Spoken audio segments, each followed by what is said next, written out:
Okay, the screens are on. May I begin, Judge? Sure. May it please the court, counsel. Good morning. So, the principle that inures to this process has got to have some overriding rule of the road, some basic place from which we start, right? Why are we here? Why are we doing this? And the concept that a responsible manufacturer owes an obligation to honorably disclose all the known dangers of its product, and to do so meets burdens and obligations that a responsible manufacturer must adhere to. The contrapositive of that, the opposite of that, is the failure to do so endangers the public. So why are we here? Now, Mr. Kaplan, he's in his 80s. I represent octogenarians and nonagenarians because, as Martin Luther King said, the arc of the moral universe is long, but it bends towards justice. And his honor is going to tell you, make your decisions about the evidence in this case, and don't trouble yourself on why it took us so long to get here, because there are many movements and there are many legitimate public concerns that dredge old wrongs up and bring them to justice, no matter how long and how much time it's taken, or no matter how many bodies are buried or people are hurt. Old injustices come up and have to be dealt with. In the play Julius Caesar by William Shakespeare, there's a line where the bard says, "The evil that men do lives after them." So when you hear about some of those folks in those documents, like Claude Teague and Rodgman, those CEOs, they're not working at the company anymore. Well, there are new CEOs there. This corporation has a survival instinct. These defendants have a survival instinct. So the first thing I want to talk to you about is that my client, Mickey, is here as a vehicle, through his wife, to consider punishment damages. It's the very last question on the verdict form. And yet it's the very first thing I'm going to talk to you about, because that's the public benefit that you can bring to a case like that. If you see this our way, if I stitch it together for you in a way that after we separate the wheat from the chaff, you understand this case and you see it our way, we got to come back. You guys don't get to deliberate and leave. You've got to come back. When you come back, the punitive damage phase is a single day's labor to arrive at a judgment amount, and his honor may have to bring you back in several days or a week or after the 4th of July. But what is more American when the 4th of July is coming up? That the idea that a person like Mickey can take on corporations, as Dr. Proctor said, are as powerful as they are. That's the one interesting thing about this country, is at least we got a chance. We got a fighting chance. You may flush us down the tubes, but we got a fighting chance. We're in front of a jury. You have no interest in the outcome of these proceedings, right? You didn't go to R.J. Reynolds Medical School, right? You didn't go to the University of Virginia Medical School. Unseemly. Maybe he's grubbing for money. For neither of those reasons, no passion, prejudice, or sympathy for or against any side. And you honorably worked through your differences in a way that, with a true open mind, allows you to come to justice. Then no matter what you do, we will thank you. I win them, I lose them, and I tie them. Just the way it is. It's just the job we do. But what's great about it is we get to hand it over to you. And whatever comes of this will be the right thing. You've heard tons of evidence. So I start out by showing you this death toll. And when you look at it, you see that the last question on the verdict form is, if you're going to do punishment, you're going to exact a fine. The jury's decision to punish, to censure, to find as reprehensible intentional wrongful conduct against other humans, indecent conduct, right, is uniquely yours, and it can be to send them a message and a message to others. Deter them in the future, deter others in the future. Other companies that wouldn't tell the truth, would confuse the public, would, for the sake of profits, sacrifice people in a way that's indecent, making children smoke and then calling them replacement smokers when they grow up and die, and then replacing more with more replacement smokers is indecent and reprehensible. It's just not right. At least hopefully that's the way you see it. Having seen, we parted the curtain for you. We showed you what's behind the curtain. We showed you these internal documents. They weren't always available. They're available to you now, and they're a revelation, right? And they're going to be, for years to come, the source of great knowledge about a great industry that did great wrongs. So when I show you 20 million Americans have died, it's like they say, one death is a tragedy, right? But 1,000 is a statistic. So if 1,000 is a statistic, what is 20 million? Now, when we talk about 20 million, that's just since 1964 Surgeon General's report came out. And despite 1964 Surgeon General came out, 20 million Americans have died in the United States alone. These are not international numbers. These are domestic numbers. And 30 million have died in the 20th century, which has been called the cigarette century. Okay? 30 million Americans. Now, what does that mean? Let's talk about 20 million for starters. Here's our great state of Florida. I think you can see a picture of it, right? I'm born and raised here. Okay? And I've traveled around a lot of parts of the state, and there's all kinds of the main cities. There's Tampa, and there's Palm Beach, and there's Tallahassee, and Jacksonville, and St. Augustine, Orlando, where Disney World is, all these great places, the whole St. Pete area. But there's also little towns. There's Hardy County and Zolfo Springs. There's Eustis, Florida, where the Throne Mayoan came from when he used to play football for the University of Florida. There's all kinds of little towns that the highways and byways. There's the scenic 17 along the Peace River. It's a beautiful state. There's Wauchula. There's the Ocala National Forest. We have a beautiful state. There's the Swanee River. And it's full of people and buildings and cars and humanity, right, and life. You are Engel progeny jurors. What does that mean? Engel progeny juries are the children of Engel. In the state of Florida, we have in the state of Florida, we have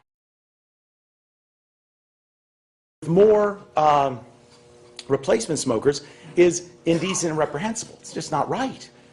At least hopefully that's the way you see it. Having seen, we parted the curtain for you. We showed you what's behind the curtain. We showed you these internal documents. They weren't always available. They're available to you now, and they're a revelation, right? And they're going to be, for years to come, the source of great knowledge about a great industry that did great wrongs. So when I show you 20 million Americans have died, it's like they say, one death is a tragedy, right? But 1,000 is a statistic. So if 1,000 is a statistic, what is 20 million? Now, when we talk about 20 million,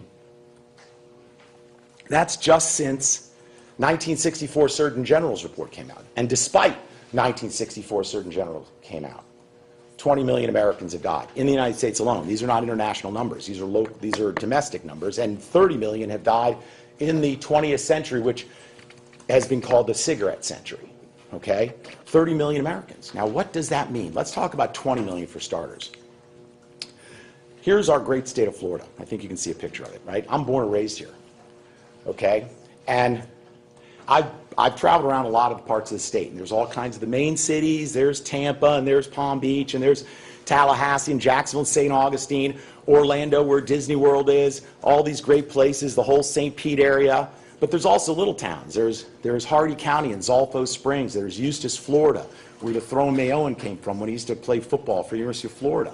There's all kinds of little towns that the highways and byways. There's the scenic 17 along the Peace River. It's a beautiful state. There's Wauchula. There's the Ocala National Forest. We have a beautiful state. There's the Swanee River. And it's full of people and buildings and cars and humanity, right, and life. You are Engel progeny jurors. What does that mean? Engel progeny juries are the children of Engel. In the state of Florida, we have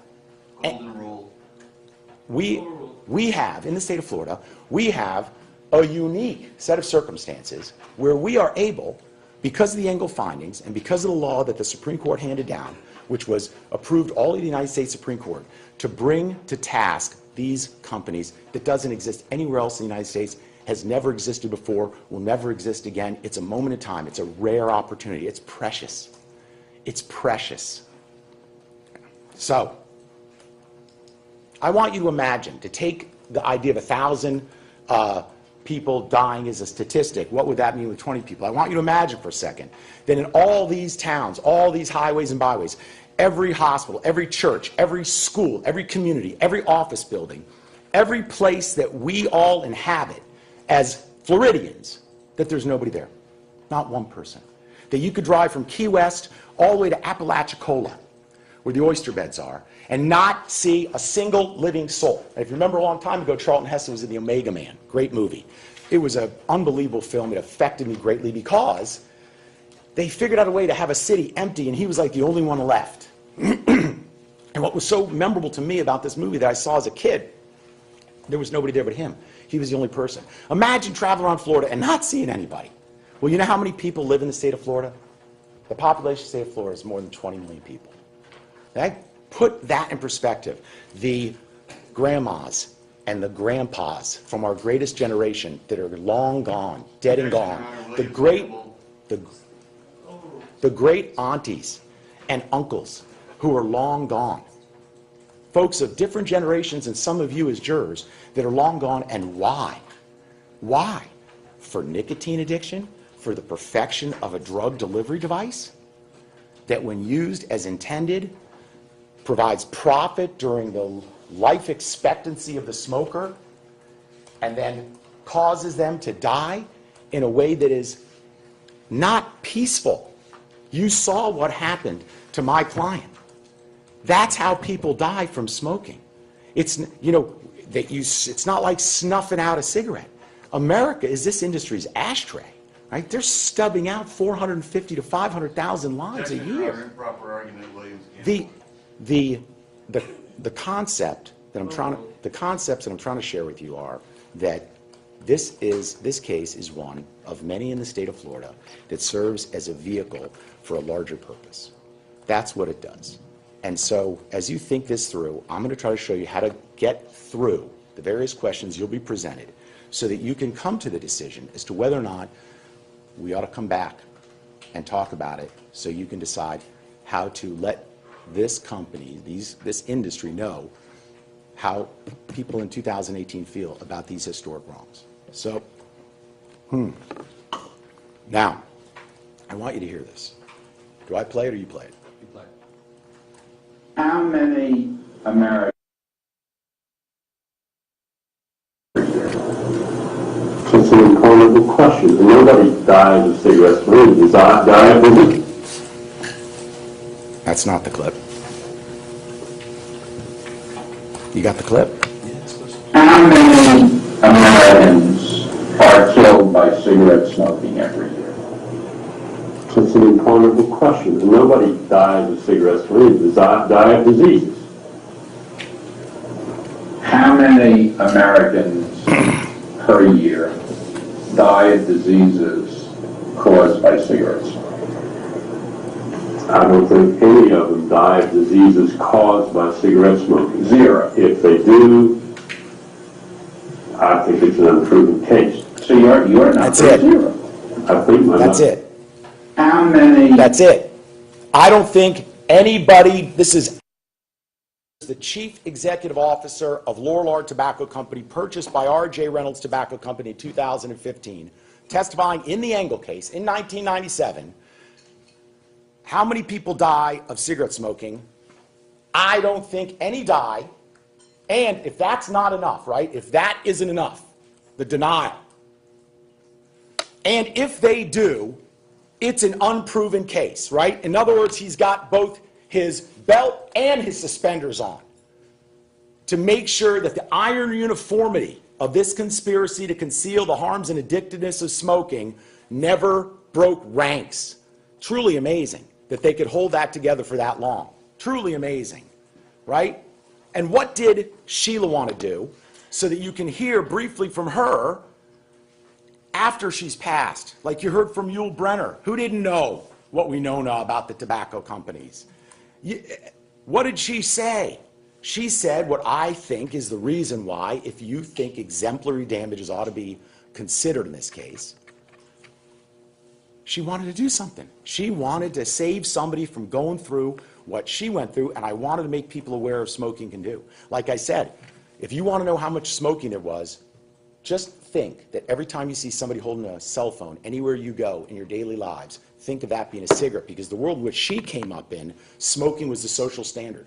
We'd be smoking in this courtroom. So what's interesting is she wanted to do something then, and it's 23 years on. But you know what? Maybe it's even more important to let folks know that don't realize what a scourge tobacco is to this day, with 35 to 40 million smokers, and as Dr. Prochaska said, 5 million kids who will die from nicotine addiction alive today. That is a great public health tragedy. Now, let's contextualize it. You know, the industry are great seductionists. They're invisible. They disappear. They act like this pack of lies, like this highly manufactured product, right, falls out of a tree, right? Like that kid's movie, the book, Cloudy with a Chance of Cigarettes. And it doesn't. It's the most highly and craftily engineered small device on the planet, is what Dr. Proctor called it. And it's nothing more than an instrument of death. When used as intended, it will kill 2/3 of the people that use it. There's nothing else like that on the market. When 4 teenage kids pass out on a lawn because they drank too much of that Four Loko, right? They shut that down because there was some caffeine and booze in it. But when you're dealing with an industry that is as powerful as this industry, that doesn't happen. In the current environment, in the current world, if you try to introduce this product, it would never be made available. It could never be legal. But it's hard to eradicate because the power of money, the power of corporate money, the power of greed keeps it in place. That's the truth. In any event, as we go through this, she says, I want to save somebody from going through what I went through. I want to make people aware of what smoking can do. And one of the things I thought about when I thought about Sheila is, and they presented this in opening, and about when she was angry, there was a moment in time where she told Myron to F off, right? So, and this is a guy that, I mean, he's an old man. He was candid. He didn't have to tell them that happened, but he was explaining that you don't get between her and her cigarettes. You ever get between a Rottweiler and a bowl of his food, right? You will get pinned back in your chair by a deep growl that will scare you because you're getting in front of something that needs something for survival. When you're a nicotine addict, you need those drugs for survival. And if anybody threatens you, you may growl because your frontal lobes are not in operation in this setting. You have a brain disease. You're not acting like a rational person any more than a dog doesn't have frontal lobes, can't act rationally. You think your survival is threatened. So, she said some angry things to her husband. Okay, she did. But here's another thing I thought was telling in what happened with Sheila. They provided her the addicted brain of Sheila with all the rationalizations, all the denials, all the psychological crutches, all of the opportunities for the addict to find a place to live within themselves in their fraudulent campaign to promote filters and lights and things like that. They said, listen, we've got something for you. We don't think there's anything bad in here, but we got something for you that's going to take it out. And they put a filter on it. And all their documents said it's phony, it's an advertising gimmick, it's an illusion. And then Mr. Kelly, and by the way, Mr. Kelly's a great guy, nice guy. You can't not like him, okay? But he's not Philip Morris. Overruled. He's not Philip Morris. He's not, and you'll see, the folks here are the attorneys, right? Philip Morris is not here, and Reynolds is not here. There's Mr. Kaplan's here, but there's no CEOs sitting over there. Phase 2, they might bring a corporate rep. You'll get to meet one. Objection. But Sustained. I want you to think about how, well, Mr. Kelly, I say he's a nice guy. The podium is an illusion. Now, I don't understand how you're going to get out from under that. The podium is now, if I were David Copperfield, I could make this podium disappear. I could create an illusion to make it disappear, but this is really a podium, and filters are really a fraud. How about this for the case boiled down to its essence, the truth of the case with regard to Sheila boiled down to its essence? It's not going to happen to me. It's not going to happen to me, right? I'm protected by the filters, all the things that gave her, where does an addict, he needs to find a place to live within himself, even with the guilt. Knowledge of harm is the definition of addiction. Compulsive use, despite knowledge of harm, is the definition of addiction. That's what it means. I know it's bad, I know it could be bad, but I'm going to keep doing it because I can't help myself, or as much as I try, I'm pulled back. It's not going to happen to me. And then she gets the diagnosis, right? And I said, with trembling hand, she brings that cytology specimen to her subsequent doctors, who are going to start cutting her open, right? It's not going to happen to me. Oh God, what is happening to me? Right? The shock of realization. You go from living in a world of comfort and denial provided to you by those who are relying on you to do it. Just like she relied on them, they're relying on her. They say in their internal documents, we're faking them out with the parliaments. They think it's healthier. They think it's safe. They're saying, of course, we don't really filter anything out. We give them a nice jolt of nicotine.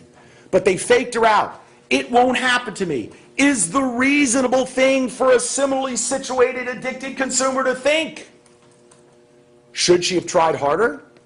That's up to you.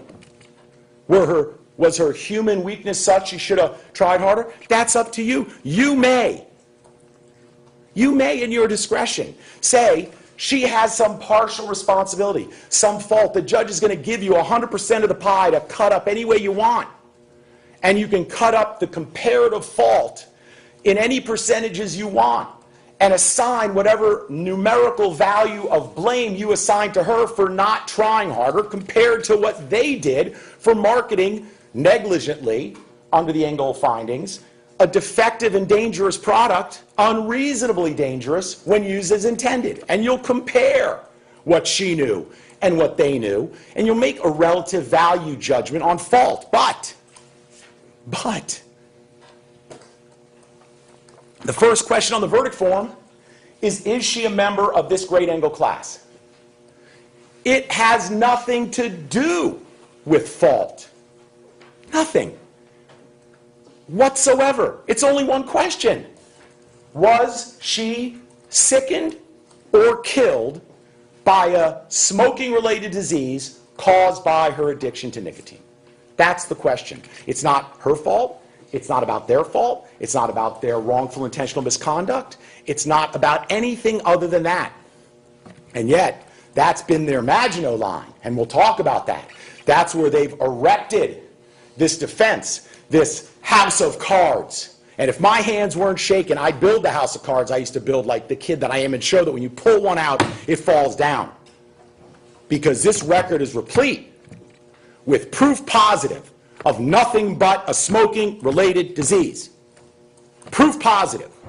And they will wriggle, and they will be pinned and wriggling on a wall, and they will not get off of it. Not with everything you've heard, because it doesn't meet science, and it doesn't meet common sense. That's what I propose. This is some of the stuff they say. You know it. You've heard it. I'm not going to spend a lot of time on it. But these are their internal documents, and this is the emblematic of indecency, right? Replacement smokers. We're in the business of propagating lung cancer. We're making false and misleading statements. Doubt is our product, right? The cigarette is not the product. It is the package. Nicotine is the product. Doubt is our product. Confusion is our product. There's no doubt about the doubt in this case. There's no confusion about the confusion in this case. That's what they did. They wrote it down in their internal records, and then you see it proliferated in the mass media, right? Think of a couple of M&Ms lined up. M. Mass marketing muffles the message. That's what happens. It worked. They celebrated it. Our strategy has been brilliantly conceived and wonderfully executed. It was never meant for victory. It's been a holding strategy, as Dr. Proctor said, earning them hundreds of millions and billions a year every year they could delay. So this is what they chose to do, right? We talk about choice.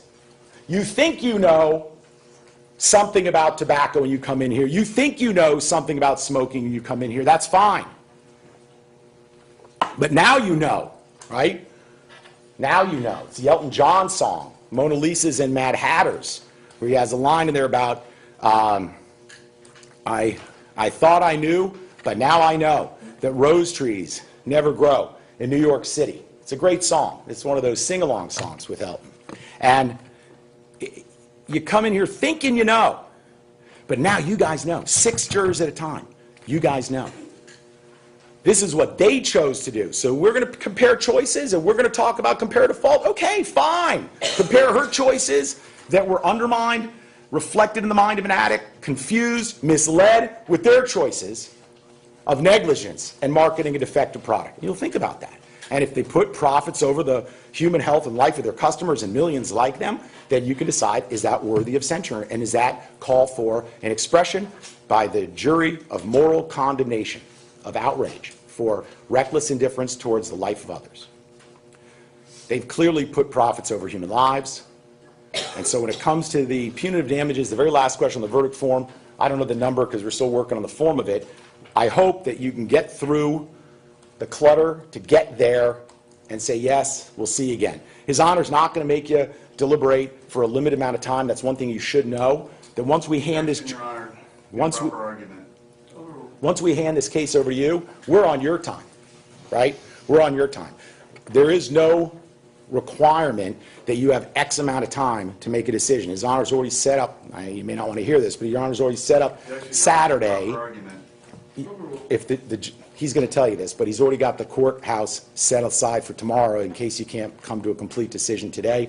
There's a lot of questions to answer. There's going to be boxes of materials, and I encourage you to pore over them, right? We cut and paste and try to highlight the things that we think are important, but you can pull out some of those medical records yourself and make your own determinations.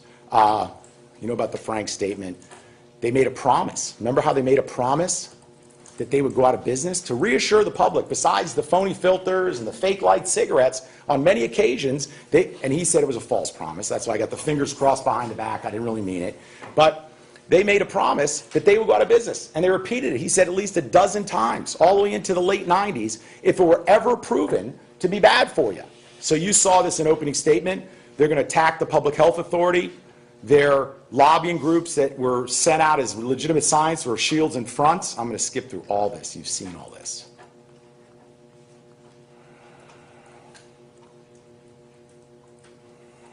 So you have to ask, you're going to have to find out about this. This is one of the areas you got to get through. I'm going to show you how to do it, okay? Was Sheila addicted to cigarettes containing nicotine? If so, was such addiction a legal cause of her illness which manifested prior to November 21, 96? So after May 5th of 1990 is when the class period opens. Until November 21 of 96, those hundreds of thousands of people, as Dr. Proctor explained to you, are the folks that could have been in the Engel class. A lot of folks that are older, right? This gal was born in 1940. That's a long time ago. It's before World War II. Okay? She started smoking when she was 14 years old. 14 years old. That's a kid. That's a teenager. That's not an adult. She can't make a lifelong decision as a 14-year-old seduced by the promise of being cool and being adult and all the imagery they were using back then. She was doing what everybody did, and she never thought she was going to become addicted and then be hooked on cigarettes for an entire lifetime, only to have it truncated at a very short time, to be 54 years old when she had lung cancer discovered in her chest. So with regard to the lung cancer and the emphysema and the COPD, one of the things we should talk about in that is that the emphysema and the COPD that she had is corroborated by 3 or 4 key pieces of evidence that are very important in this case, not because they were clinically relevant, right? Not because they were super important in her well-being when her lung cancer was discovered, but because they corroborate that this was all one process of smoking. 90% of emphysema, right? COPD, it's the same thing. You can torture those words, but we showed you Dr. Fraser's cross-examination, it's the same thing. 90% of COPD emphysema is caused by cigarettes, right? That's the vast majority of why it's caused. And 90% of lung cancer is caused by cigarettes and cigarette addiction. That's the vast majority of why it's caused. So when you have both in the same place, what are the odds that cigarettes did not cause those things? Well, and that's why they fought so hard on COPD and lung cancer. That's why they fought so hard on COPD. Improper argument. Because the two mutually corroborate each other. See, 90% and 90% leaves a 1% chance that neither of those conditions were caused by cigarettes, right? That's how much more, so 99%, remember the burden of proof for you is greater weight of the evidence, more likely than not. 51%. So I told you about the angle class. It's encompassing, embracing. What did we pick the wrong client out of the hundreds of thousands available? It's encompassing, embracing. This is the definition. This is the definition of the angle class. All right. And how did we get here? Well, the angle trial had to prove nicotine was addictive, and you will have written instructions. Nicotine in cigarettes is addictive. You will have instructions that smoking cigarettes causes lung cancer, emphysema, heart disease, throat cancer, bladder cancer, other diseases. Lung cancers including adenocarcinoma, small cell carcinoma, large cell carcinoma, and squamous cell carcinoma. She had an adenocarcinoma, predominant adenocarcinoma with some features of BAC, but that's an adenocarcinoma. They're going to say, no, that's a BAC, and we'll talk about that. But the records, the medical records, the organic medical records, having nothing to do with lawsuits or folks chosen by an entity that has an interest in the outcome of the proceedings, the records themselves are the palest ink. I said that Chinese proverb, much more vivid than the brightest memory. And whatever reconstruction they created in their testimony of the folks they hired is undermined by the plain reading of the records. You must know this is very important, that you are entitled, you are empowered. This is the kind of power you have, maybe the greatest power you hold in your lives as citizens in this realm as a jury. You are empowered to make qualitative determinations about who to believe and who not to believe. And I don't think the jurors understand just how critical that role is a lot of times. His Honor reads you the believability of witness instructions. And there's two important ones. One is, when considering the believability of any witness, anybody here from the stand, you may consider the frankness or lack of frankness of the witness, the knowledge of the witness, the memory of the witness, the means and opportunity the witness had to know the things about which he's testifying, and so on. And then there's even another one that talks about a special rule for expert witnesses.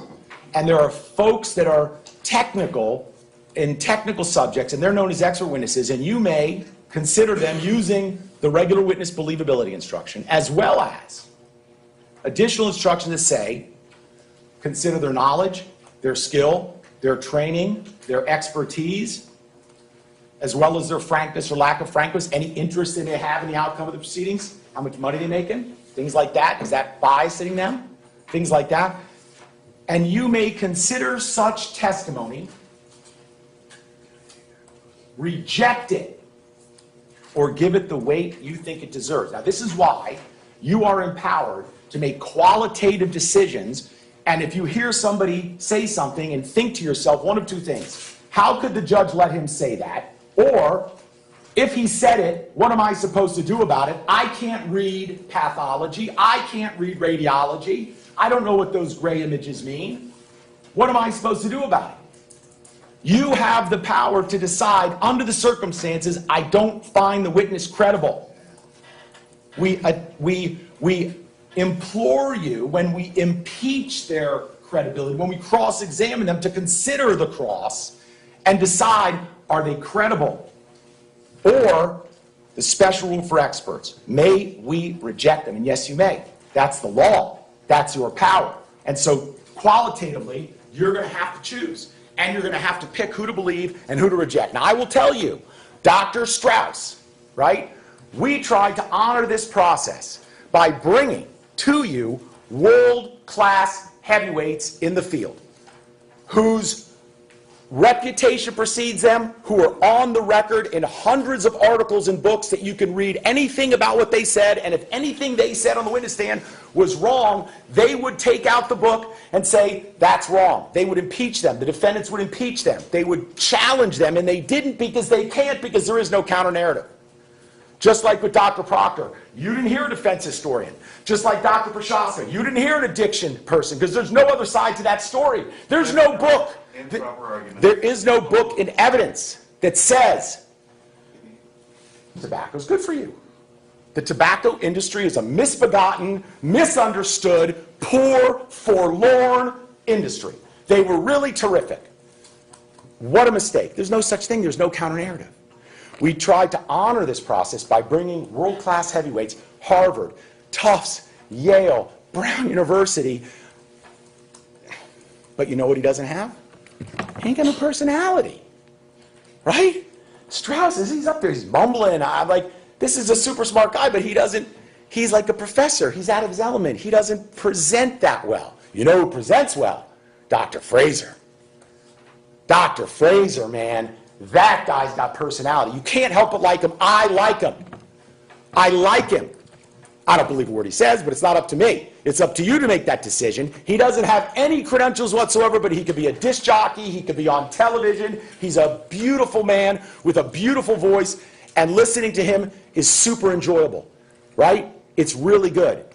It's nice to do, but he gave up for profit, for personality. He gave up prestige, right? He chose to you must know that in the years that he gave testimony, just like many of these doctors talked about, when they qualify themselves, they proudly proclaim the various societies they belong to. I belong to the International Thoracic Society, the American Thoracic Society. But when it turned out that the American Thoracic Society and his other organization had a conflict of interest policy not to promote, for lung doctors shouldn't be promoting cancer from smoking, don't do work with tobacco companies, he made a choice. He chose to continue to do the work for the tobacco companies rather than continue his membership in these committees, and he let those committees lapse. So he chose profits over prestige. He didn't come in here with any real credentials. I did tell him I was going to lambaste him a little bit on the stand, so I gave him warning, and that's as far as I'll go with it. I feel obligated to do that. He has personality. He doesn't have prestige. Dr. Strauss has prestige, brilliance, knowledge. He's contributed to the world's betterment of health, right? So we honor the process by bringing heavyweights. They counterbalance it with a lightweight, right? Same thing with Dr. Cox. Yesterday was Dr. Cox, so he's fresh in my memory. And one of the things that I remember him saying on redirect after I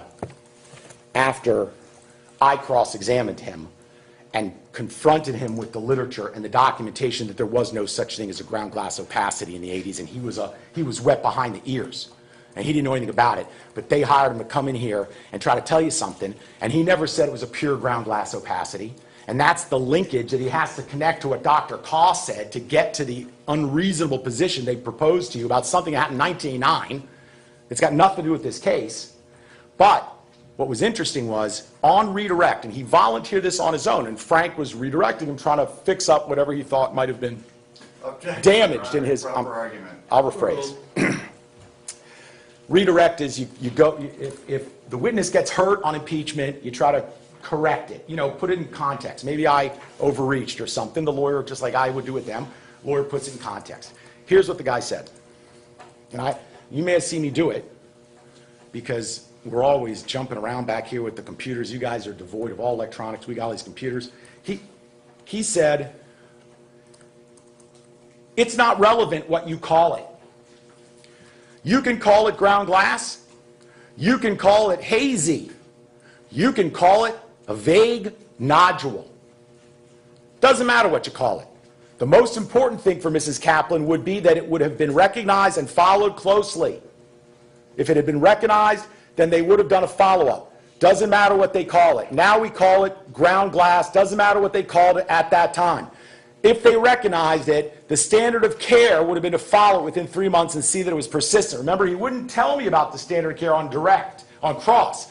But on redirect, he blurted out exactly what I was trying to get him to admit to is, you're saying Dr. Tolaria fell below standard care, committed malpractice, was negligent. No, I'm not saying that. Well, that's exactly what he's saying. That's what Dr. Koss said, that the fellow committed malpractice. But the important point here is hazy, vague nodule, right? Now, they've built this house of cards on a shadow, a teeny little shadow that you're going to look at that I showed you with Dr. Strauss from something in 1989, before May 5th of 90, before there was an angle class, right? They showed you this, and they said, this is it's like as clear as an unmuddied lake. It's as clear as an azure sky of deepest summer, a pure ground glass opacity. And that can only be one thing. There's only one thing that could be. It's a BAC, and those are not caused by smoking. Well, guess what? The judge is going to give you an instruction based on the Engel finding in 1994 that BAC is not caused by smoking, right? But that's not anything you heard a witness say in this courtroom. Now, you got to follow the law. You got to follow the law. Objection, Your Honor, jury nullification. No, not doing that at all. You have to follow the law, and you have to decide if this was a BAC all along, or what the pathology said, an adenocarcinoma with some BAC features, and the predominant sets the name of the disease, metastatic adenocarcinoma, okay? Or, if you listen, what is it that caused my client to get sick and die? Now, Dr. Koss admitted the cancer in 94 spread and killed her between 98 and 2001. The records say the cancer in 94 spread and killed her and recurred between 98 and 2001. Yesterday, Dr. Cox, he wouldn't admit that, would he? Wouldn't admit it. Each one comes in for a tight little piece of what they're going to say, and then Mr. Kelly's going to stitch it together and say, see my house of cards? The big bad wolf can't blow this down. So I'm blowing it down. I'm blowing down that house of cards because that's all it is. And I can go through the records, and if I have time, I will, but you've heard it. You've seen it. You've been taking notes like smoke's coming off those papers. Okay? So,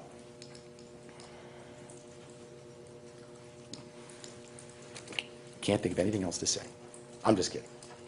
So, the defective product, unreasonably dangerous when used as intended, is a finding for y'all. They acted negligently, unreasonably. These findings are yours. You pick up where the Engel jury left off. They are undeniable. They may not be denied by the defendant. The defendant did not tell you what caused my client to get sick. What, if it wasn't smoking, tell me what it was. What was it? Objection, Right? Your Honor, improper argument. It's, No you know, burden of proof. you see Overruled. lung cancer and smoking, right? You see this in the records. Lung cancer and smoking histories, right? You don't see lung cancer and working in a nuclear power plant. You don't see lung cancer and inhaling brake dust from asbestos brake pads in the 40s and 50s. You don't see lung cancer and working in the shipyards in Pascagoula, Mississippi and getting asbestos. You don't see lung cancer and bowling. You don't see lung cancer and talcum powder. You don't see lung cancer and popcorn worker. You don't see any of that. What do you see? Lung cancer and smoking. So, you know, it's like sometimes when things are so simple and so obvious and we spend so much time talking about points of distraction for a really long time, they take on a life of their own. Like maybe that's really where the question is in this case. And it's not. There's no question in this case what really killed Mrs. Kaplan. There's no question in this case what caused those diseases that she presented with. It was garden variety adenocarcinoma from, what did Dr. Strauss say, who studied it and talked about it and researched it and lectured on it world over? From filter cigarettes, from the changes in cigarette design that allowed filters to predominate as the false health reassurance to get people to keep smoking while they were addicted. After the word of danger started coming out, the word of addiction didn't come out till 1988. They withheld that for another 24 years, even after the Surgeon General's report. And in the meantime, here's the filter, which not only didn't it help, made things worse. The epidemiology of lung cancer changed from squamous cell carcinomas to adenocarcinomas, which are notoriously heterogeneous, right? Mixed. They have all kinds of different features in them. But the cell type is adenocarcinoma. So, when we get into the intentional wrongdoing, that's part of the way you get to punies, is you also know that they withheld information, they knew it was false and misleading, they knew people would rely, and they knew it was not otherwise available. So they are found guilty by the Engel jury of fraud and a conspiracy, meaning Reynolds and Philip Morris. Those are the only guys left now. They've gobbled up all the other companies. They own the majority of Your the... Honor, improper argument. It's in evidence that they own almost all of the cigarette market, which, you know, is still substantial. 40 million, 35, 40 million smokers, including 90% starting before the age of 18. They were found guilty of fraud and a conspiracy, a getting together. Conspiracy means to breathe together, right? And that's why Reynolds is here. So even though she didn't smoke Reynolds products, but for Reynolds participating with Philip Morris and all the other entities, the word would have gotten out. Just like Sheila said, it would have been different if you had told me the truth. It would have been different if I had a clear message, not a deceit. So, and then that's the conspiracy to commit fraud, and they knew the information was otherwise not available, and that smokers would rely on this information to their detriment. And I like to use the word addicts for smokers, because smokers implies agency, and we always get back to this idea of choice. You know, we live in a world where America is based on Descartes, his philosophical principles of free will, right? Free will. No one is holding a gun to your head to make you smoke a cigarette, right? People say, look, I mean, no one's making you smoke. You've heard it's bad, just quit. And like I said, if someone has never been addicted to nicotine, it's almost impossible to understand the power and the pull of that addiction. The addiction that caught so many grandmas and grandpas. It's almost impossible to understand the power of that addiction, but it's real. It's a brain disease, and it's characterized by compulsive use. When the first thing you do, you get up in the morning, you suck down a cigarette. And the last thing you do before you go to bed at night, you suck down a cigarette. And all day in between on a clock, you're sucking down cigarettes. You're not doing that for taste, pleasure, enjoyment, fun. You're doing that because you're addicted to a drug. And they knew it, and they banked on it. And that's how they carried the cash to the bank. That was their business. Now, the obligation would have been, upon the discovery in the 50s of this terrible truth about their product, would have been stop making it or fix it. And they fooled the public health, right? They even had that third-party strategy of corrupting scientists to do their bidding and to fool public health officials into saying, well, if you got to smoke, smoke the filters. And that went on for decades and decades. So that's another form of reassurance. The Public Health Authority were unwitting dupes. They were helping. So that's the Engel finding. That's the Engel trial. And these are your findings, right? There are blood, sweat, and tears to get these things. Objection, Your Honor. Improper argument. It's like the movie Schindler's List, right? There's a scene in Schindler's List where he holds up the list. It's the most powerful scene in the movie as far as I'm concerned. He holds up the list, and he shows the list of the names, the 800 names they're going to pull out of the concentration camp and save their lives. Objection, Your Honor. And Improper argument.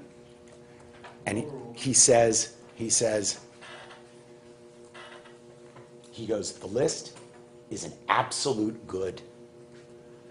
He says, the list is life. He says, all around it is the void. All around it is the darkness. This list of rulings for you is an absolute good. It's an absolute good. When Your Honor, Sheila we went... Objection, improper argument. When Sheila went from... I'll use this line. All right. When Let's have a sidebar. Can I hold my time, Judge? Sure. Okay. Yeah. So this is Sheila Kaplan. I say Sheila Kaplan is the Engel class, right? What I mean by that is, of the folks that are in the class, and the defendant would have you believe that this all-embracing definition of the class, all Floridians, is actually this, the null class, right? Zero. No one could ever be in the class according to the rules that they suggest you should adhere to. But the court will give you the rules. Improper argument. Now, take a look at where she fits in this world, and we'll go through it real quickly. She starts smoking according to the medical record at 14. In her testimony, she said 15. What difference does it make, right? She's a kid. Right the same year as the conspiracy starts. Right the same year as Claude Teague had completed his review of the world's literature, and the data tend to confirm that the etiology of lung cancer is smoking. The guy that ended up becoming the head of research, Claude Teague, a true villain in this. And there's several Claude Teague documents. If you can find them, you should read them. I'll tell you a little bit about him in rebuttal. A true villain in this. I mean, these guys were smart, right? That conspired and figured out a way to hook kids and keep them hooked and keep them addicted. We must capture our share of the youth market. We are, in essence, a ritualized, stylized segment of the pharmaceutical industry. This is what they say internally. And she's right there when that conspiracy starts. As a kid, she has no way of knowing what she's getting herself into, nor does any child who begins smoking for a whole different reason. And even Dr. Teague recognized that. It's the two-stage model. They start to aspire to a valued image, or as we say, to be cool, to fit in with the crowd. And everybody's doing it. It's a social standard. You're weird if you don't smoke. But then, they for themselves discover the real satisfactions therein. They don't start for nicotine, but they then for themselves discover the real satisfactions therein. That is chilling. That is cold-blooded. That is with malice aforethought. It's intentional. It's on purpose, right? And it's now, how do they do it, right? How do they do that? How do they live with themselves? Right? How did Sheila live with herself? She's got a filter. You get in front of her and her cigarette. She snaps at you. She's in her denial. She really believes she's going to be okay. She really believes it's not going to happen to her. It won't happen to me. Oh God, what is happening to me? How do they live with themselves, right? Because the corporation is made up for the people who act through the corporation. It's just a logo. Philip Morris's logo is Veni Vidi Vici. I came, I saw, I conquered. That's what used to be on their Marlboro packs for years and years and years. And boy, they did. How did they live with themselves? Well, I'll tell you how. They anthropomorphize. They make their company into a living, breathing, healthy, reproducing entity. And they call themselves gods. And they call themselves kings. They elevate themselves to a position of mastery over humanity, over our society. We live in the culture they created. We are all imbued, even to this day, with the way they set things out. It's a choice, right? Even though they said, we keep denying it's bad for you, we keep denying that it causes harm, and we say there's a doubt, it's not known yet, we're going to be whittling down our future defense of assumption of the risk. That's in evidence. Meaning, the big pivot. They deny, and then in 2000, in the year 2000, they do the big pivot. They're like this. Everybody knew. Everybody knew it was your choice, even though internally they say, we can't defend continued smoking as choice if it ever gets out that it's addiction. So how do they live with themselves? If you can elevate yourself when you appoint the next lawyer who's the head of the committee of counsel, the secret six, who preside over everything, right? Everything.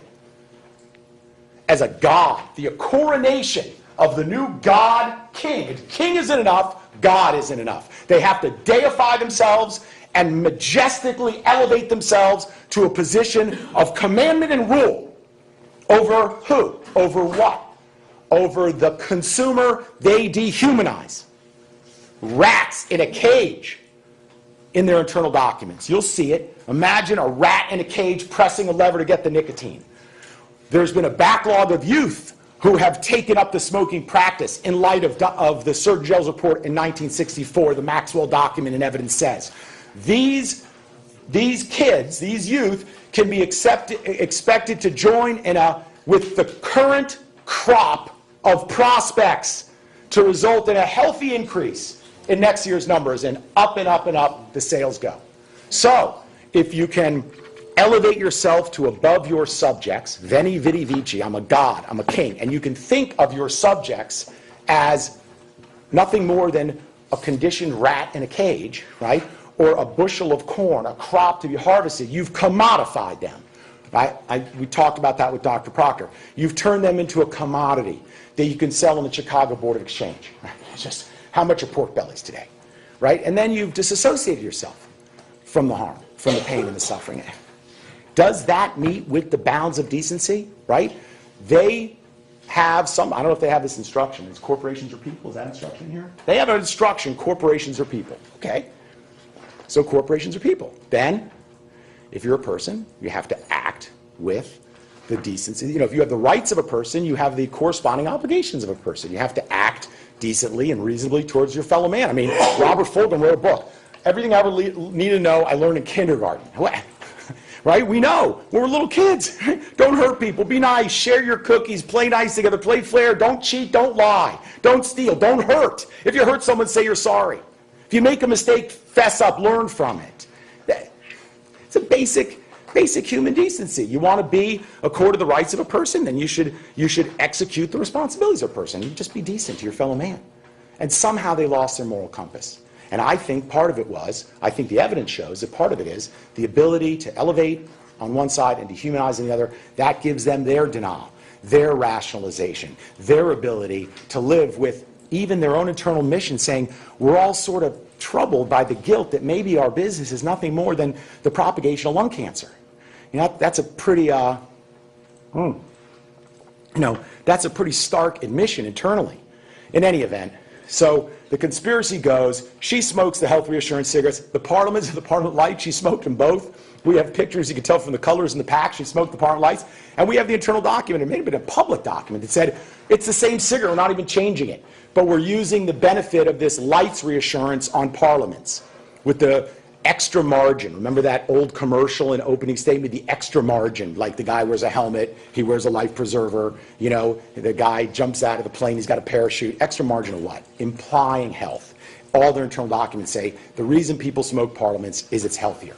They think it's healthier. They believe it's healthier. She did everything they expected her to do, and the class period opens on 5/5/90. So what matters in this case is what happens between April 5th of 90 and December 21, 96, that's where these hundreds of thousands of sick smokers were in the suit. That's the period of years that matters. And on March, Overruled. on March of 94, at the same time that she's diagnosed with lung cancer, that lung cancer is a suspicion, Dr. Cohen, pulmonary fellowship trained internal medicine doctor, also diagnoses her with COPD. How does he do it? He questions it in January. He plans a test. He executes the test, he listens to her, does whatever we don't know that's not in the record, and he then declares as his assessment, which is a diagnosis, she has mild COPD. But he also says she's got adenocarcinoma, and you know what? At that moment, the mild COPD that's taken on a world of significance in this courtroom because it corroborates the lung cancer from smoking, and it's an independent, angle qualifying disease, right? Emphysema COPD, she's got it. As he says she does on his diagnosis on March 17th of 1994. She's in the class all by herself just for that. All by herself just for that. So it gives you the motivation, the reason for this apparent tug of war over something that is as clear as the nose on my face, right? Mild COPD assessment by a treating doctor back at the time, and I told Dr. Fraser, you can rub on it, it's not going away. And there was no reason for her to know about it. And there's no record that says she knew about it. And there's no document in her hands saying patient aware, because she was getting ready to almost die of cancer. She was standing at the abyss and staring into the void. And she had bigger fish to fry than an asymptomatic, mild case of chronic obstructive pulmonary disease and emphysema. But how do we know it was there? There's a diagnosis of it. Mr. Vaughn skillfully went through subsequent records where she denied knowing about it, but you'd have to show she knew about it. There was no reason for her to know about it, but she had it. How do we know she had it? She had chronic lung findings. What did Dr. Strauss say? That's what you see with COPD and emphysema, chronic lung findings. What did Dr. Illay say? What did Dr. Koss say? When 3 weeks after Dr. Cohen made the diagnosis of mild COPD, they cut out her lung. They cut her lung up, and they sectioned it, and they looked at it grossly, meaning visually. They looked at it microscopically, and they determined it had emphysema on it. Dr. Illay said it had emphysema on it. Dr. Koss said it had emphysema on it. They tried. Fraser didn't. Koss tried to say, oh, that was the cancer was tugging on the little bubbles, and that's what, yeah, my right eye, okay? Tugging up. There's no such thing as cancer causing emphysema, right? Emphysema is a separate, independent destruction of lung tissue that can be only definitively determined not by the puffy test, not by the safe tree, the puffy test, by tissue. Tissue's the issue. Pathology is the gold standard. If you've got it in the lab, on the slab, under the microscope, that's it. That is definitive gold standard. And both COS and ILA, and to put a fine point on it, ILA in the lobe that had no cancer finds emphysema, pathological emphysema. Can't take that away with the puffy test, okay? And it wasn't clinically significant. We're not saying it was. We're just saying it's a smoking-related disease and an angle-qualifying disease, and they can just twist on it. And just like she twisted on the hook they set with addiction, they can't twist off that hook. They cannot do it. The evidence will not permit it. You may see it differently. I can't tell you what to do. I just tell you what I hope you see our way the evidence proves. So wait, how'd I get there? Okay, so anyway, she ends up dying from the recurrence. She soldiered on. She took every measurable step she could to stay alive. She took every treatment they offered her, every kind of medication, every kind of radiation. I want to live. I want to be a grandmother. The medical records are replete with loving husband at the bedside, right? Family at the bedside. He said, I made my vow and I honored it. He did what he was supposed to do as a loving husband. And you know what? You'll also hear an instruction. He remarried. That will have no impact on your determination of damages in this case. You know why? The court is going to instruct you. The court will instruct you the fact of remarriage shall not be used in mitigation of damages to the surviving husband. You know why? I'll tell you why. Because they talk about people as replacements, right? Replacement smokers. There's no such thing as a replacement wife, right? That's the law. It doesn't matter what the new wife is like. You don't even know her. You never met her. You never saw her because she's not relevant to this case. The fact is he lost the wife that was his original wife from his childhood, with whom he had his children, with whom he made his vows, with whom he dedicated himself to, from whom he gave the money to Alyssa that she had given to Myron, Sheila had given to Myron to buy the wedding dress, okay, for the wedding that Alyssa never had her mother at, okay, and the only one grandchildren of the three. So this is one example out of 20 million of the true human cost, the real human cost. So when they say things like, oh, you liked it, you chose to do it, it was fun, it's pleasurable, this is the price, multiply that times 20 million people who are suffering or dying in agony. Sustained. Okay, so when I say she is emblematic of the Engel class, she deserves to maintain her position in the class. You should maintain her there because she is as emblematic as anybody could ever be as a class member. And when you do, you will do something. This was from one of our videos of the guy smoking. You got to be tough and strong, and if you want to climb Mount Everest, when you do, you will see that you will be involved in something that more people have climbed Mount Everest than have made it here to a courtroom against Philip Morris ever. Sustained. The class membership, let's do this real quick. It is not about, it's very important to remember this, you cannot allow class membership to be conflated with fault. Fault comes later in the comparative negligence questions. The check marks for yes on causation of disease and addiction, which are unrefuted, addiction's unrefuted in this case, is the one question whether addiction to nicotine was a cause of Sheila Kaplan's lung cancer and or emphysema COPD, right? It's not about fault. It's not about whether someone's hopelessly addicted or could ever quit sustainably. It's not about concealment or knowledge of the harms of the condition. It's not about when Sheila Kaplan knew cigarettes are dangerous and harmful. It's not about that. None of that matters, because if you keep her in the class, you say, yeah, you're a class member, then you'll go and say, well, you know what, Sheila, you were in the American Cancer Society, and they were clearly dedicated to stamping out lung cancer from smoking, so you must have known something about that. And she's like, I was just doing the charity, the social stuff, like a lot of housewives were doing the social stuff. They said, no, you were in the American Cancer Society, so you have special knowledge, right? But she had the filters. And here's the other thing. What's wrong with being in the American Cancer Society? Isn't that a good thing? Doesn't that counterbalance the F off statement a little bit, that maybe that's not everything that Sheila was? Was one angry, barked out rebuke of her husband one time in a lifetime in 38 years of marriage? I mean, how about before she got sick, before she understood what was going on with her, before any of that, and even after she got sick, she returned to it. She was a member of the American Cancer Society. That's what they're going to win. She loses because she was a participant in fundraising for the American Cancer Society. If that is the kind of logic that appeals to you, then I guess I'm in a lot of trouble. But I would suggest that we wear that as a badge of honor and say, what's wrong with that? There's nothing wrong with that.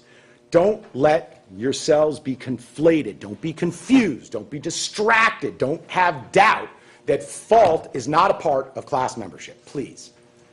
Now, when you apply facts to law, addiction only has to be a legal cause, meaning it's not like, did she smoke because she was addicted or because she really liked that cup of coffee in the morning, right? As if that's a dichotomy, right? And the rituals of drug addiction, the heroin with his needle and his rubber bands and his bent spoon and his itching and his sniffling, you know, all the things that go with that, that's the accoutremata of being a drug addict. It's hard to say it, but that's what nicotine addicts are. Every bit as addictive as heroin and cocaine. Doesn't make you as high, doesn't get you as wasted. The withdrawal symptoms aren't as disastrous, but the relapse rates are more powerful than any, and it's a socially acceptable drug in her time. It was the social standard in her times. Everybody was doing it, and they didn't realize how addicted they were.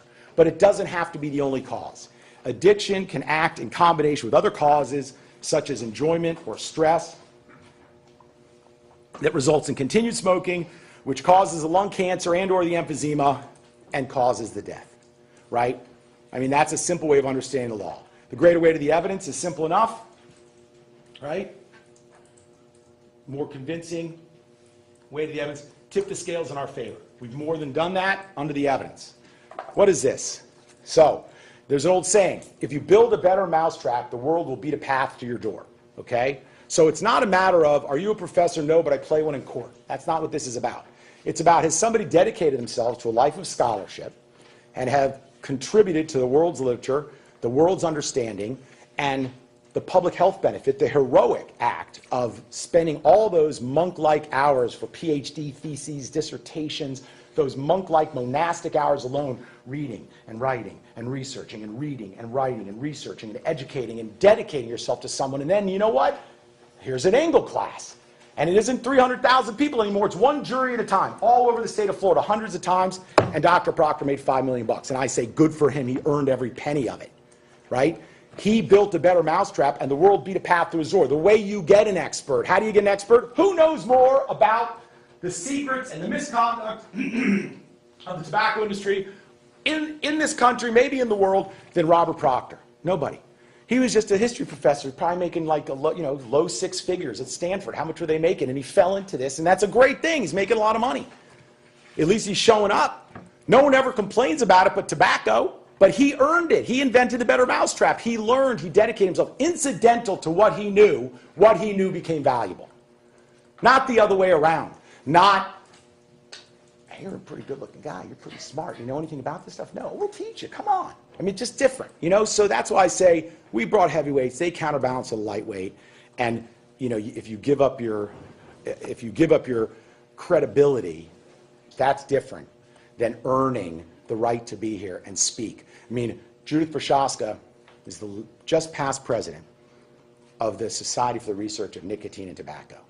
That's a pretty exalted position. She came down from being with the Surgeon General, right? The reason we couldn't put her on Wednesday was she was with the Surgeon General. She came here to talk to you guys on Thursday. PhD Judith Prochaska, right? Full academic on addiction and nothing else. And what did they say? You wrote a letter to Nora Volkow. Good. Good, yeah, they mess with the DSM. They mess with the definition of addiction. They try to undermine it. They undercut it. They infiltrate it. Good. Judith Prochaska, I mean, that was a highly qualified witness. And it was long ago, but these are folks that deserve to be honored for what they do because they built a better mousetrap. They're hell-bent. Your Honor. So the simple truth, it's drug addiction. I told you this. Internally, they say they're just a segment of the pharmaceutical industry. And this, as you know, is actually from the NIDA website, right on the National Institute of Drug Addiction. Nora Volkow herself, this is her picture on her website. Just so you know, the simple truth is, it's drug addiction. That's what it is. That's all it is. So let's keep going. Now, It's a brain disease. Is it a character flaw? No. That's important, right? Otherwise, you blame the victim.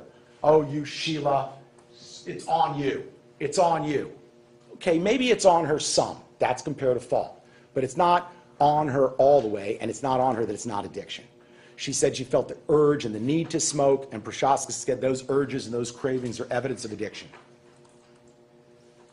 She was hooked. How many pictures we put in her smoking? And internally, they're saying, determine the minimum nicotine required to keep the normal smoker hooked. That was one of their engineers, Dr. Tamil, right? And his girlfriend and him had a dust up, and out of the basement came those boxes, those documents, and now you've got them to see what they really think about what they're doing. They're making sure that the nicotine in those light cigarettes doesn't go so low that folks don't stay hooked, okay? Remember she said it was very sad one time in a snowstorm. She wanted to make sure she'd have cigarettes, and she wouldn't go out in the snowstorm anymore, but she had to have her cigarettes even though she didn't have milk, and she felt guilty about it, that it was very sad not to have milk for the kids. They know it. They're in her head. They're in all of the person's heads. They knew it. Their internal document. Long after the adolescent preoccupation with self-image has subsided, the cigarette will even preempt food in time of scarcity. So the overwhelming evidence is she's addicted. The defendants presented none to contend to counter it. The end result of addiction, as in Mrs. Kaplan's case, 2/3 of long-term users die, and that's what happened to her. Here's how you know that but for the addiction, right? Here's how you know the addiction caused the disease. But for the addiction. Take a look at that for a second. So if you take a look at this, these are their internal documents. They admit internally since 1963. In the 50s, they said, boy, we're fortunate for us, it's a habit they can't break. They knew it was addictive in the 50s. The 40 memorandum says, fortunate for us, it's a habit they can't break, right? Like, good thing, they're stuck, they're going to keep taking the drug. In 63, in the Battelle Hippo, when they're talking about the filter, they say, moreover, nicotine's addictive. We are then in the business of selling nicotine, an addictive drug. That's their business model.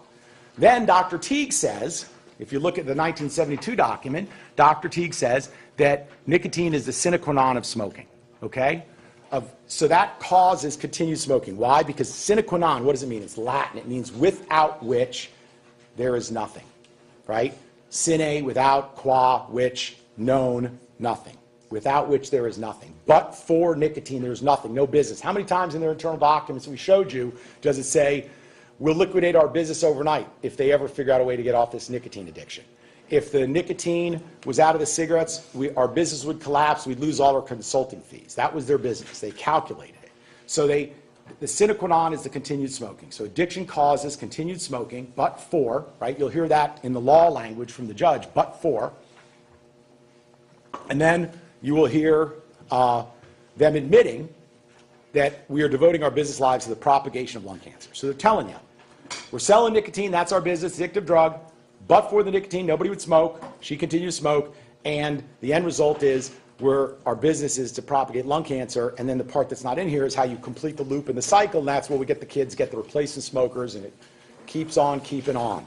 Right? It's a slow poison. It's a slow death, and that's what allows for that period of 20 or 30 or 40 years or more of profits to the industry, right? And you want to talk about warnings, right? And she was warned. Well, she was never really warned until the mid-'80s. 85 was the first time that 1/4 of the year, 3 months out of the year, on the side of the pack that nobody notices, according to the FTC, it says smoking, the Surgeon General says, they didn't admit it, the Surgeon General says smoking causes emphysema, lung cancer, heart disease.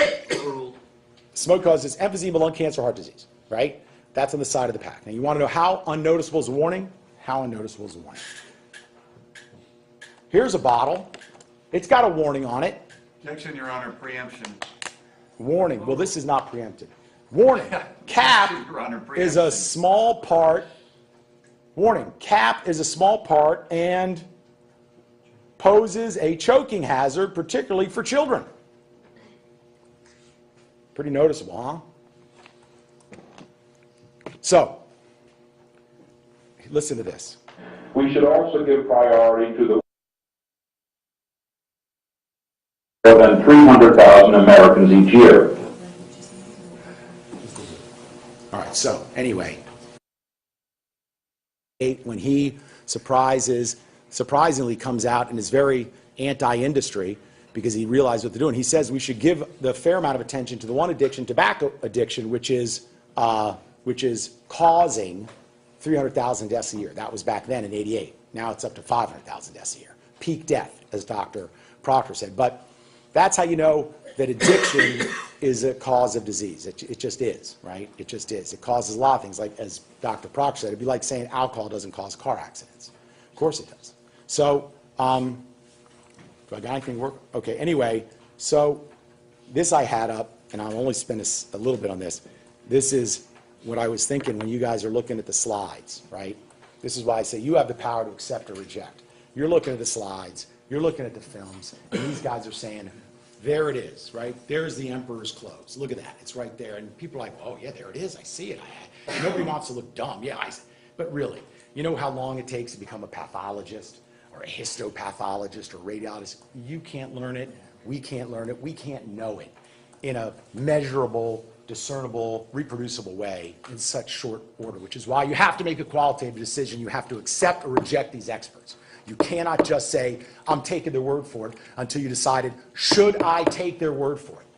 And otherwise, you could look at this Jackson Pollock painting, and this is, you could say, this is the slide, and right there over there by the blue is the thing, and come on, okay? Let's be realistic. You can't, it'd be like having two guys with a book of Greek, and each one, with the Greek letter is saying, this is what it says, this is what it says, and neither one of us, and none of you guys, and nobody speaks Greek. How would you know?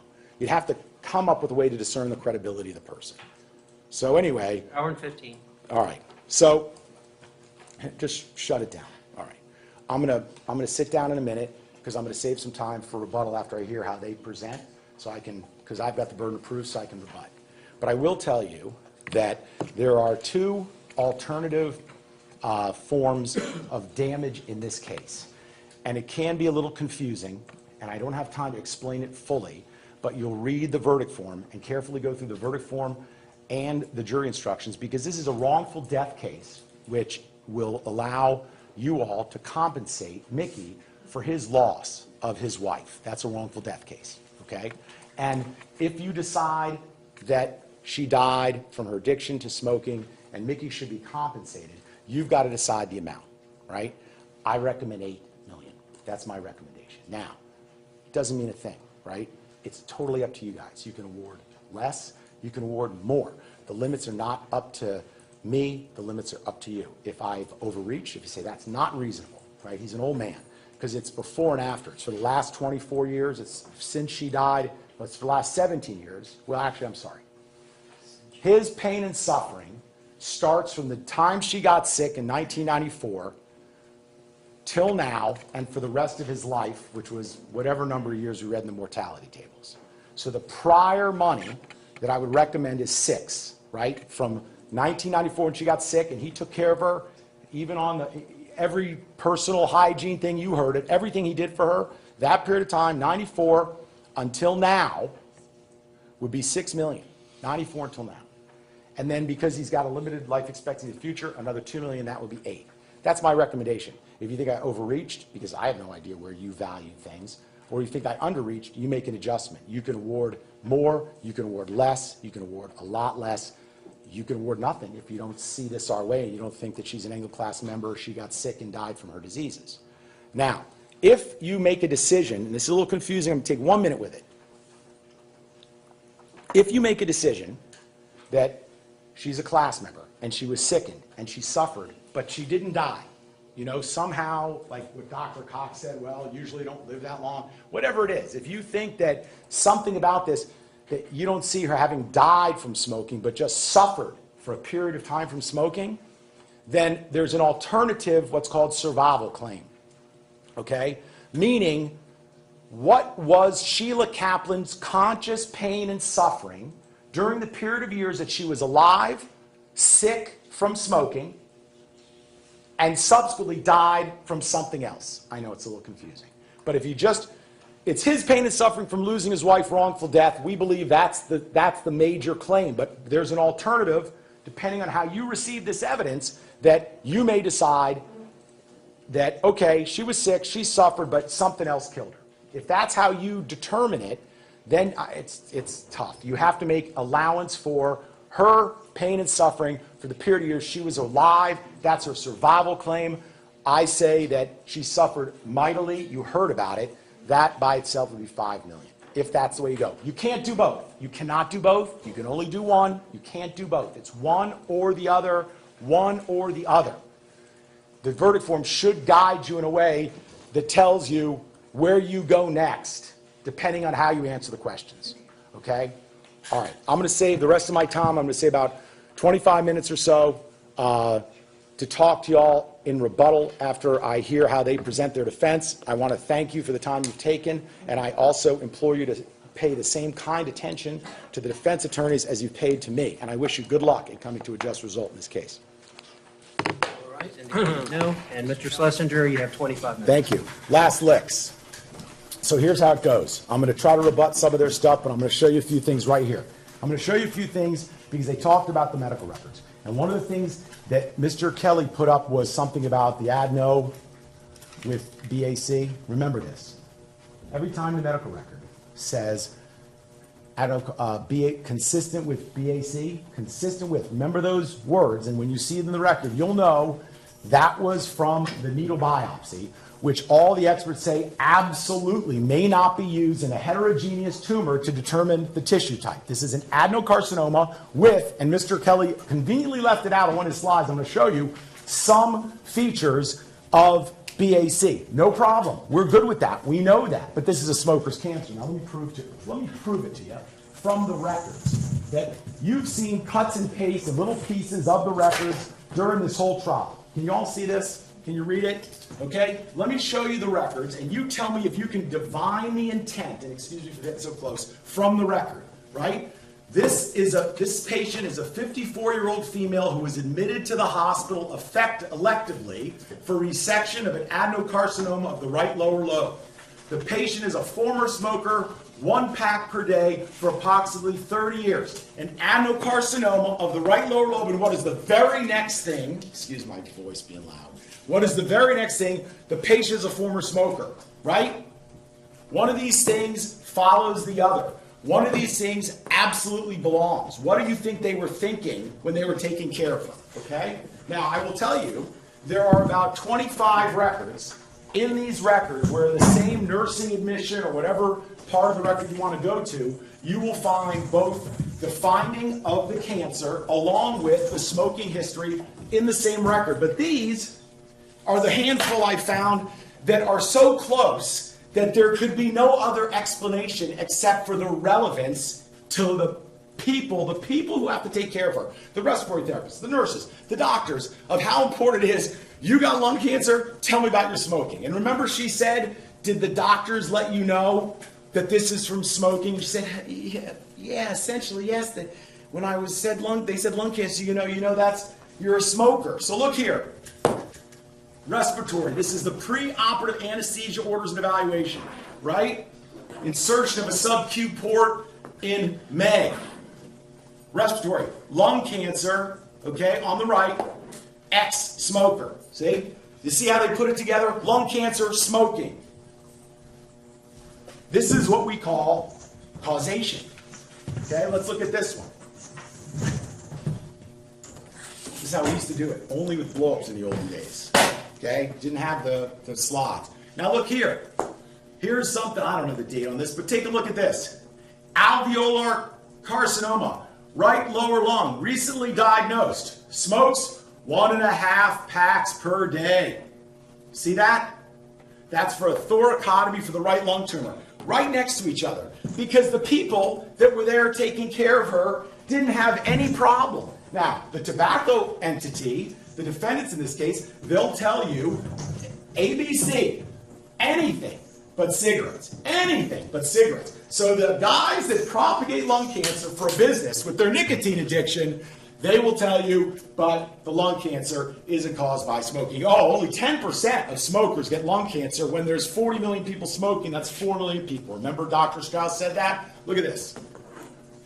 54-year-old female, status post thoracotomy and right pneumonectomy for lung cancer. See, Dr. Vargas, see that? 1.5 pack a day smoker. right there. I mean, how far do you have to go to see there must be a relationship? Here, this is the one. This is the first one I noticed when I stopped reading my medical chronology and I started reading the records because they said malpractice, and I'm an old malpractice lawyer. I know about that stuff, and I hear them Objection, blaming Your Honor, other people. vouching. I hear them blaming other people, right? Anything but cigarettes, anyone but cigarettes. Dr. Talaria, Dr. Gillum, the other radiologists. It's always somebody made a mistake, okay? What do these people think? What, they figured it out. It's a miracle it wasn't from smoking. Come on, look here. Take a look at that. That's when she was so sick from chemo that she ended up in the emergency room with unrelenting vomiting and nausea and dehydration. And this is when I noticed it, when we were studying, because you're studying these cases, and every time you read the records, you learn something else. April 29th, 94, she's had a right pneumonectomy for adenocarcinoma, used to smoke. You know what that's called? That's called causation, ladies and gentlemen of the jury.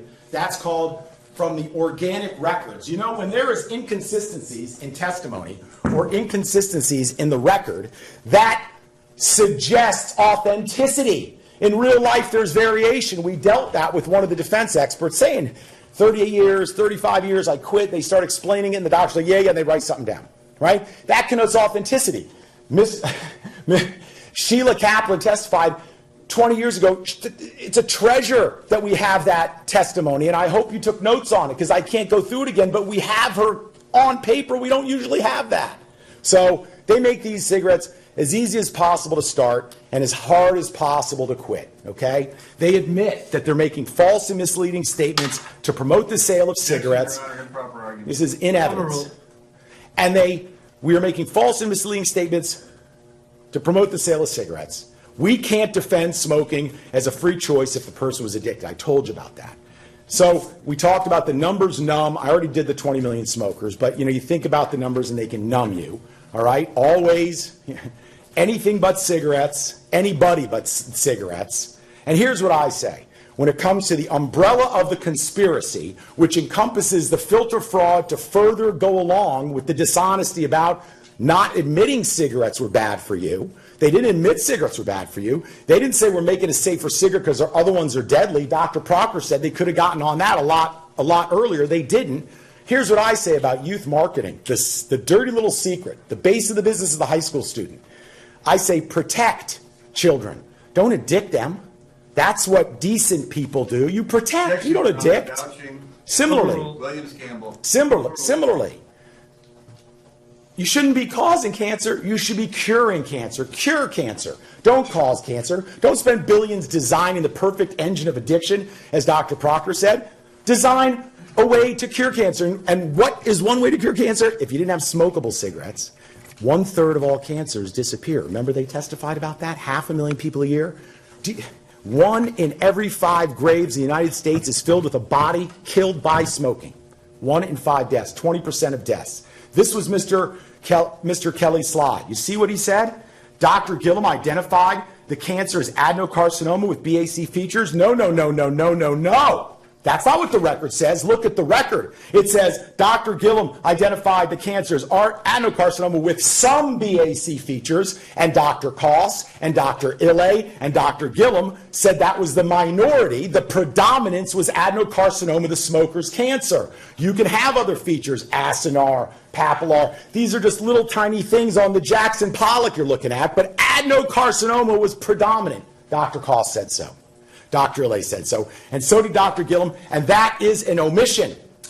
That is not fair, any more than it's fair to use consistent with BAC from a needle biopsy when Dr. Koss, their expert himself, said it's impossible to take a fine needle aspirate and make a final histological diagnosis on the tumor. And wherever in the record it said consistent with, that's because that's the only piece of paper poor Sheila Kaplan had. After they took her lung out and chemotherapied her, she wasn't worried about little pieces of paper from the record. That was that biopsy report that preceded the surgery. That's what those other physicians had in their subjective. Remember the little doctor that talked about BAC? Subjective, what he was told, what he heard, what somebody gave him. So that's a warning, Objection, Your Honor. right? Argumentative. You want to see a warning? That's a warning. Right? Not this.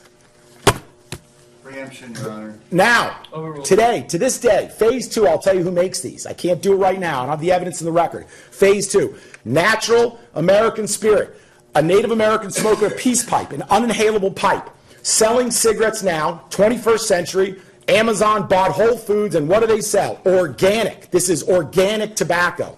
It's all natural. It's additive free. Even with menthol, which is an additive, it's organic, all natural, additive free, and as Dr. Proctor told you, 21st century health reassurance fraud. Is this a reformed industry?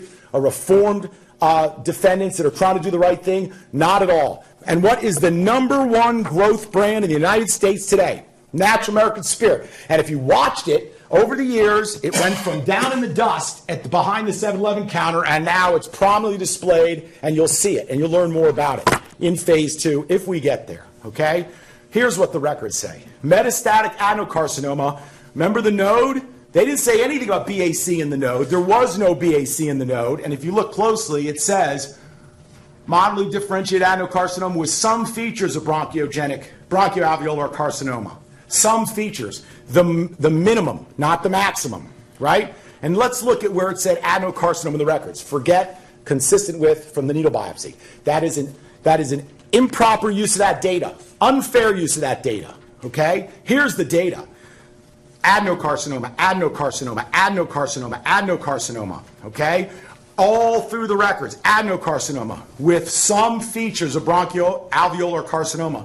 But everybody that's involved is happy to call it adenocarcinoma because that's what it is. Let's keep going on. Handwritten and typed, adenocarcinoma. April, May, adenocarcinoma. June, moderately differentiated adenocarcinoma with some features of BAC. That's the true meaning of this lesion. That's the smoker's cancer that killed my client. Keep looking. August, September, December, 95, March, June, adenocarcinoma.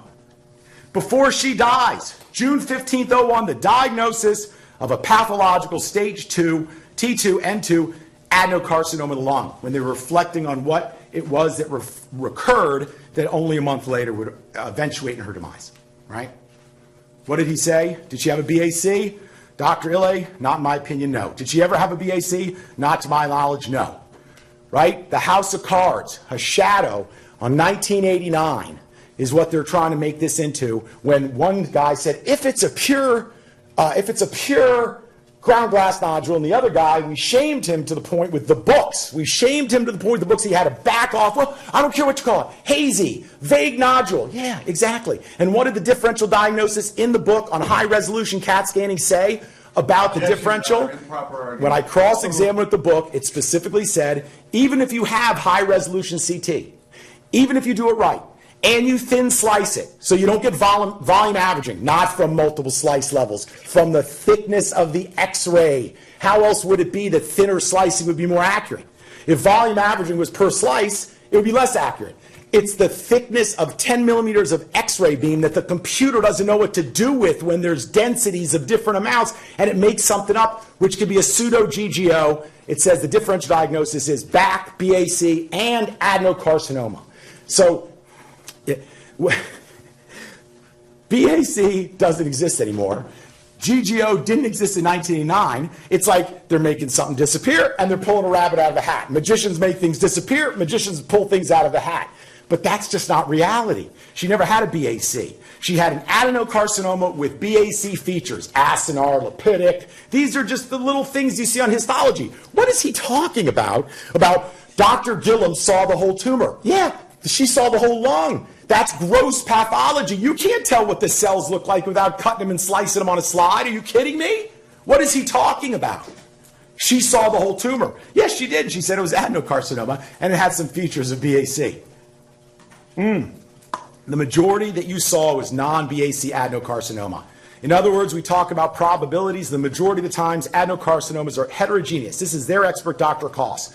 This was an adenocarcinoma with some feature BAC. He agreed, correct, which is a heterogeneous adenocarcinoma? Yes, by definition. Okay, they got a ruling, they got a finding from the judge, no problem, we're not going to dispute that. But that isn't what this case is. Just because the letters BAC appear in the record doesn't mean this is what they're trying to make it mean. Anything but cigarettes, anybody but cigarettes. The invasive component was the dominant feature, right? That's a minor component. This is their expert. Okay, talk about concessions. He was back a while ago. The dominant feature was the invasive component. Okay? Fine needle aspirate, we talked about this. That's why it says consistent with. The removal of the entire lung is the adenocarcinoma. You see the difference. A tiny needle versus the whole lung, which you then section and put on the slides, which are good to this day. Dr. Koss said so. So did Dr. Ille. So don't put the cart before the horse, right? Don't put the cart before the horse. This is what it was. Okay? It is what it is, right? You see, what are these cases really about? What are these cases really about? Seeing things as they are. That's all. Seeing things as they are. That's all they're about. What did he say?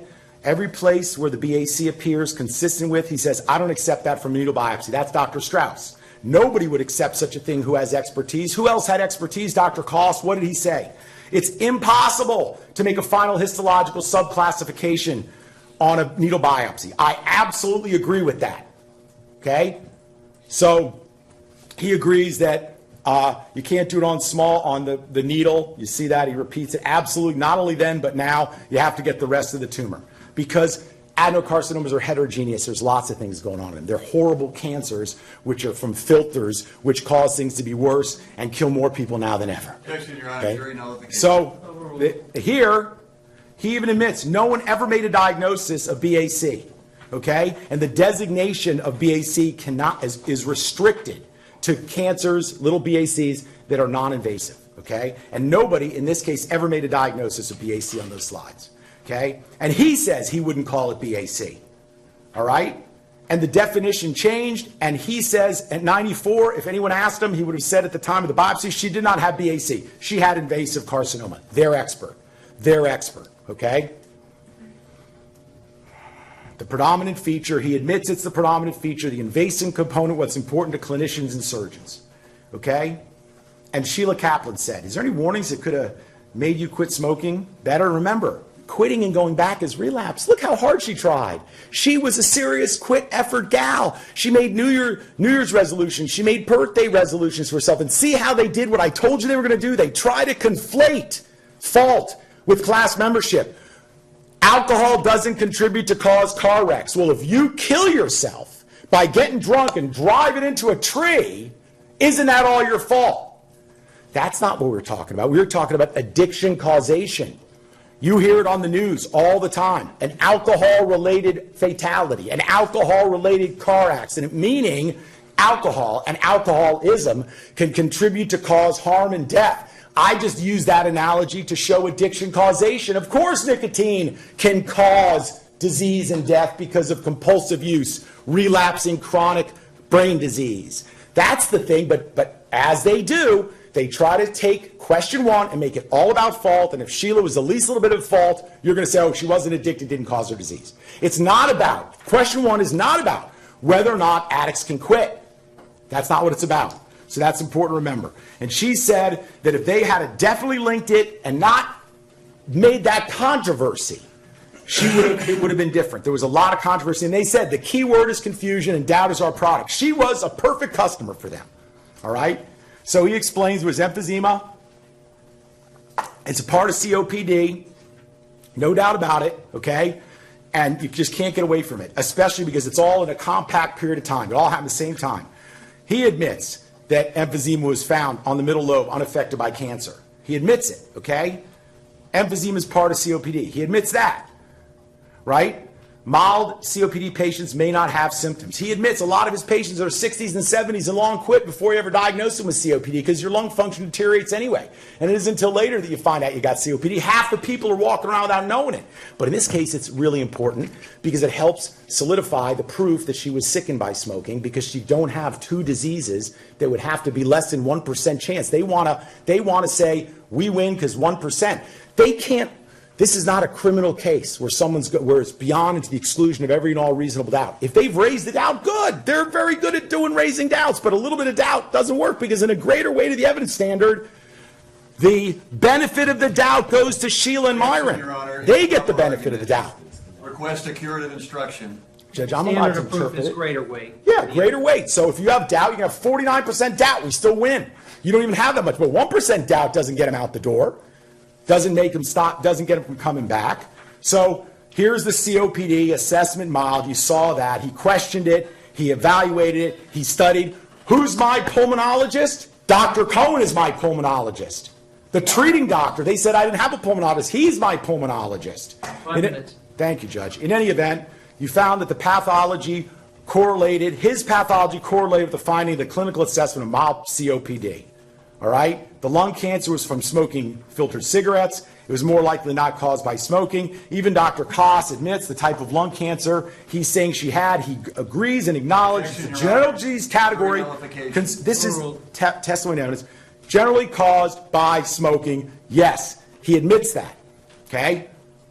I remind you if you don't remember, okay? When you see emphysema and lung cancer together on a person's lung pathology, is that a stronger indication the person's probably a smoker? Yes. Better than 50%. He admits that. And like Dr. Proctor said, 1,000 mantras. We need more proof. We need more evidence. It's an open question. The fanatics blaming anything, air pollution, viruses. It's not cigarettes. It's always something else. And what do they say? I will not concede that even one person dies of a chronic disease that is caused by smoking cigarettes. So these are some of the excerpts I showed you blown up. I won't go through that again. But the doctors touched on briefly that her cigarette smoking caused lung cancer.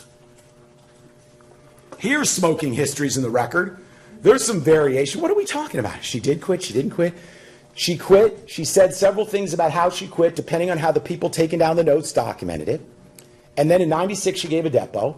In 97, she needed to smoke again. She, for some reason, tried. Maybe she thought she was cancer-free. That relapse, that tickle in the back of your brain, compelled her to start smoking again. She got cigs. She did them for a few cartons, and then she quit. By 98, she wasn't smoking, according to the records. What are they saying? She was a shut-in? She didn't drive, so there's a great mystery. He's cracked the case. There's a great mystery. She didn't drive, therefore, she couldn't leave the house. She was chained to the bed. What do you mean? She didn't drive, therefore she couldn't get cigarettes. How could she get those cigarettes? Somebody had to get this. Yeah. Could she go to the store? Could she be a passenger in a car? Maybe she used Uber cigarettes. What are they talking about? She couldn't get the cigarettes. Come on. There's endless records about her smoking. That's the elephant in the room. Okay? Smoking and cancer. The death was caused by smoking, substantial contributing cause. And even Dr. Koss admits it did recur in 98, and by 2001, the progression of this disease killed her. I got no issue with that, right? Cox wouldn't give it to you, but this guy did, okay? The adenocarcinoma caused her death. If she had to develop adenocarcinoma and died, he said that's because of the prolonged smoking, all right? Do you tell a kid who's getting ready to go in an empty pool and jump off the diving board, there's a sign there that says no diving, it's on you, 14-year-old, go ahead, go ahead. Or do you do everything you can in your power to stop him, to pull him back, to grab him, to warn him, say, don't go, you'll break your neck. Come on. The perfect engine of addiction, and this is what they call cigarettes, right? That's the natural leaf. Remember, he started on Mr. Kelly. It's grows in the tobacco. They totally control it. Did she know about ammonia, nicotine, crack nicotine freebasing? Did she know about that? Did she know about the filters were phony and a fraud? Did she know that lights were a phony and a fraud? You know, we read to you, and we put in evidence, the excerpt from the NCI 13 that said they were fooling us, that they fooled us, okay? This is in evidence. Advertisements of filtered and low-tar cigarettes were intended to reassure smokers who were worried about the health risks of smoking and were meant to prevent smokers from quitting based on those same concerns. Advertising and promotional efforts were successful in getting smokers to use filtered and low-yield cigarette brands. Internal tobacco company documents demonstrate the cigarette manufacturers recognize the inherent deception of advertisements that offered cigarettes as light or ultralight or as having the lowest tar and nicotine yields. That's what the Public Health Authority finally figured out after they were fooled for years. Okay? They know you can't defend these cases if there's addiction. They know that. Your Honor, improper argument. Now, so what would have happened if they did what they said and they stopped making it? What would have happened if they told the truth? What would have happened? How could the world have been different? How could our country have been different? How much different could things have been? Instead, they lied. They said internally, cancer's everywhere, we can't filter it, and they told the Surgeon General there's no cancer and we can filter it. Okay? And they brilliantly conceived this holding strategy. 1 minute. All right, Judge. Well, let me finish with this then. No, I don't want it. Let me finish with this. There's a passage from a book I want to read, brief. It is a book by George Orwell called 1984. It was made into a movie, okay? Jonathan Hurt, who's long gone, and Richard Burton, who's long gone, Academy Award-winning actor, played the roles in the movie, and the actor Hurt was the victim, and Big Brother was Richard Burton. And he's standing. Objection, Your Honor, improper argument. He's standing over Winston, who he's about to torture, so he can make his mind right, so he can have nothing but the love of Big Brother. He's standing over him, and this is what he says. And above all, Winston, no, sorry, and above all, we do not allow the dead to rise up against us. You must stop imagining that posterity will vindicate you, Winston. Posterity will never hear of you.